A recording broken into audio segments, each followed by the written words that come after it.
Hello again, music lovers. I'm your joyful host, Matt, and welcome back to another episode of Flow Into Your Mind.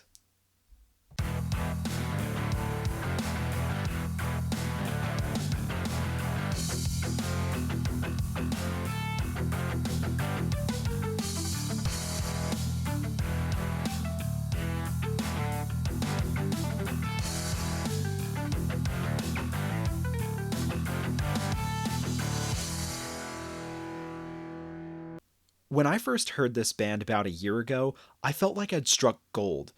I kept seeing various comments that other people had been similarly impressed when they first listened, and just like myself, they only looked into this group after having found them through already established bands.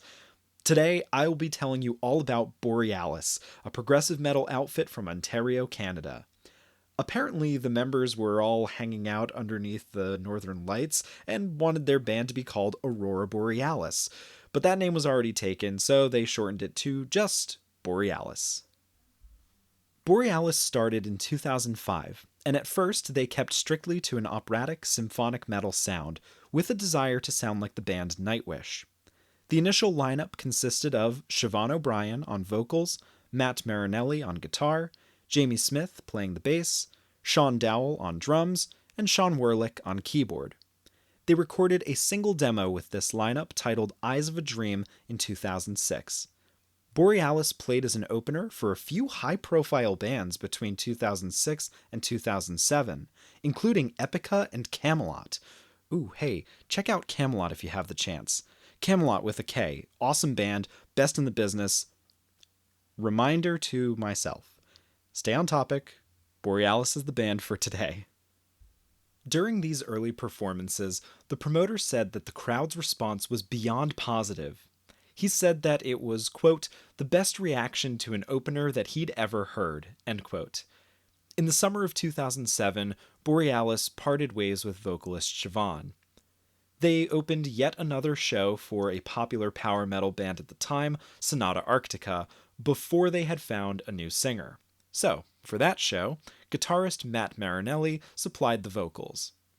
Following that performance, Matt was officially installed as the band's lead singer and has been ever since. In 2008, Borealis recorded and released their debut album, World of Silence. At the time, they were still not signed to any label, so they had to produce the album independently. In order to stay true to the lead and rhythm guitar parts during their live shows, the band hired a second guitarist. They selected Ken Fobert, who was a mutual friend of the band, and after a quick jam session, they felt that his sound truly complemented the group. Between the years of 2008 and 2011, the band continued touring and performed with other prolific bands in the world of melodic metal, including Edguy, another band I particularly enjoy. They released their second album, Fall from Grace, in 2011 under the Lion Music label. The album also released in Japan through a different label called Hydrant Music.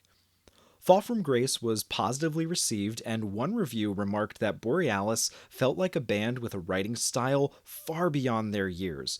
Quite impressive for just their second album. Not long after the release, Ken left the band, and Michael Briguglio was brought on as the new guitarist. It was also during this time that Borealis first toured in Europe. They performed as an accompanying act to yet another well-respected metal band called Saxon. Then the band went on semi-hiatus for the production of a third album, since drummer Sean Dowell wanted to focus on his educational pursuits. Throughout 2013 and 2014, Borealis teased that they were working on new music. However, the album would not be completed until the summer of 2015. Marinelli later explained that it was a long journey to produce the third album, since they took a completely different approach than the first two albums. The band opted to work completely in studio, writing, recording, editing, all together.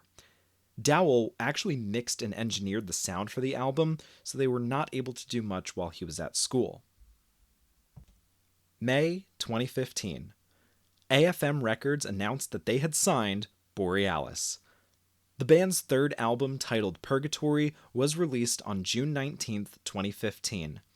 I'm going to tell you a little bit more about this album later on when I dive deeper into the discography.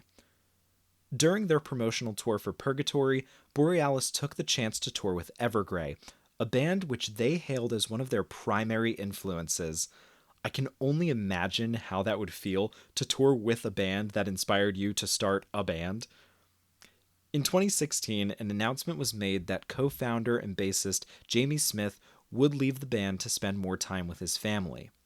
Jamie indicated that arrangements for a replacement had already been made and the band was well in the midst of recording the next album. Trevor McBride stepped in as the new bassist. He had been friends with the band for a long time.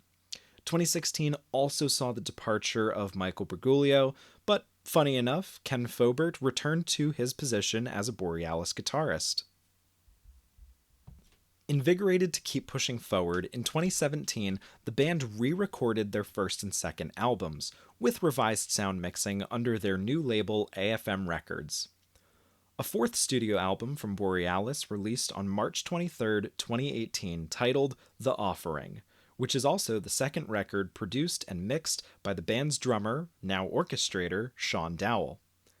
Then, in 2019, keyboard player Sean Werlick announced on Facebook that he would be leaving Borealis. The group chose not to replace Werlick with anyone new on keys, so they officially shifted from being a band with 5 members to just having 4. Most recently, Borealis released their 5th album, Illusions, in October 2022. Alright then, with the history taken care of, now we can take a closer look at the music of this awesome prog metal band. Initially with an operatic female vocalist in the early years, Borealis was hoping to achieve a sound similar to Nightwish or Epica. But once their sound modified with Matt Marinelli becoming the vocalist, they've since claimed inspiration from Symphony X and Stradivarius. To me, their style does feel similar to Symphony X, with deep, bassy guitar tones, lots of double kick drum parts, and soaring baritone vocals, much like the great Russell Allen. That said, Borealis is distinctly different from Symphony X. I actually hear lots of intricacy in their musicality. At the top of last episode, I talked about subgenres and the difficulty of categorizing music. I think Borealis is simultaneously easy and challenging to categorize. Obviously, they state that they are a progressive power metal band, which you can certainly hear, but I also hear plenty of wonderful symphonic elements. I think you could even argue that Borealis feels a bit like groove metal, and their guitar riffs are occasionally reminiscent of metalcore of all things. That feels almost blasphemous to say, since they're definitely not metalcore, but those fast, crunchy guitar lines are a unique feature. Maybe it's simply the fact that they're using Solar brand guitars. As for other influences, the band has said they also pulled from Evergrey and Avantasia, 2 other fairly obvious bands. In an interview, it was confirmed that Borealis members also looked at more obscure inspirations, such as Hans Zimmer's movie scores and even Lady Gaga's top 40 hits. The band said, quote, "We all like it and try to blend it all into our writing," end quote. When Matt Marinelli was asked which 3 albums most changed his life, he listed The Inner Circle by Evergrey, Century Child by Nightwish, and Mercy Falls by Seventh Wonder. I love that album, and I cannot wait to share Seventh Wonder with all of you. Borealis' debut album, World of Silence, packs one heck of a punch. To be honest, I wasn't really sold from the opening track, but the 3rd track, titled From the Fading Screams, is my favorite song from this album, and I was surprised to learn it's not considered a popular song in the band's repertoire. It starts off as a lovely piano ballad, but holy smokes, when the drums kick in just before the 2-minute mark, that is when the song truly takes off.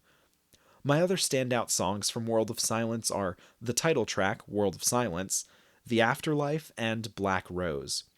This album has some really nice symphonic sounds woven into each of the songs.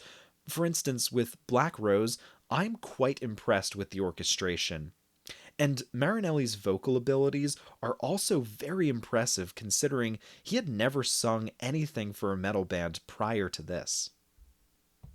Then Borealis freshens things up with 2011's Fall from Grace. If you're not a fan of harsh vocals, the screamy screams, you can skip right on past the opening track, Finest Hour. This is a tune that emulates that metalcore sound I was referring to before. It's actually the only song in Borealis' catalog with any sort of harsh vocals like this. As a matter of fact, it reminds me of the band Trivium a little bit. Finest Hour is super thrashy and intense throughout. And then it ends in a very typical progressive fashion. There's a sample track that's sort of dubbed in the last minute. I immediately recognized it. It's Winston Churchill's speech, which concludes, "This was their finest hour." For anyone who wants to avoid the screaming vocals, I would say that Where We Started and Take You Over are extra catchy songs that I could play on repeat for hours. I'm also constantly impressed and overjoyed by the ballads that are produced by Borealis. Watch the World Collapse is absolutely my favorite song from this album. The symphonic elements, along with a gentle acoustic guitar, give the song its framework.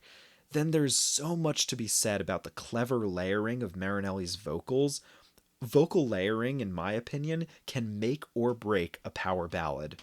Another insanely gorgeous song is The Journey Prologue, which is only available on the Fall from Grace bonus version. So if you have the opportunity to find and listen to that bonus track, do it. Alright, let's get a look at the third album, Purgatory. In my research, I saw mixed reviews for this album. Mostly, Purgatory was well received, but some people did not seem to enjoy or understand the ideas or the emotions imbued into this concept album. This was Borealis' first effort at making a concept album, and if anyone's unfamiliar with the idea of a concept album, essentially there is a complete storyline with repeating themes and or characters that ties all of the songs together, and generally the songs are placed in the order of the story. Purgatory has a dark emotional plot centered around a child that has been trapped in purgatory. The record explores worry, sorrow, guilt, fear, contemplation, and peace within the child and their family. Personally, I find that From the Ashes, Rest My Child, and Revelation are the songs that carry this album. Other than that, the songs are a bit repetitive and I don't think they hold up quite as strong. Now, my favorite Borealis record at the moment has got to be their fourth studio release, The Offering. I now see that I've placed half of this album into my liked songs. The Offering is also a concept album, which was primarily inspired by Matt Marinelli's fascination with horror movies. I feel like I should just give you his explanation of the story. Marinelli stated, quote, "The album follows the creation, rise, and ultimate demise of a cult who practices human, more specifically child sacrifices. They believe this method of belief, sacrifice, and devotion will bring an end to the suffering of humanity, as well as bring back the innocence of mankind that was lost to greed and industrialism. However, due to their lack of respect to powers greater than themselves, they unwittingly create a deity out of the sacrificed kid, whom ultimately delivers punishment due to their injustice. The men in the cult are too self-consumed with their righteous quest, they've completely overlooked the fact that children are the true key to restoring and preserving lost innocence." End quote. What an eerie and horrifying narrative to try to set to music, and I think Borealis pulled it off extremely well. 3 songs from this album have made it onto my Halloween-themed playlist. The opening track, The Fire Between Us, certainly sets the tone, but it's the second song, Sign of No Return, that feels like it directly took inspiration from Michael Myers' theme in the movie Halloween. And in the third slot is the title number for the album, When the Sacrifice is Ultimately Made.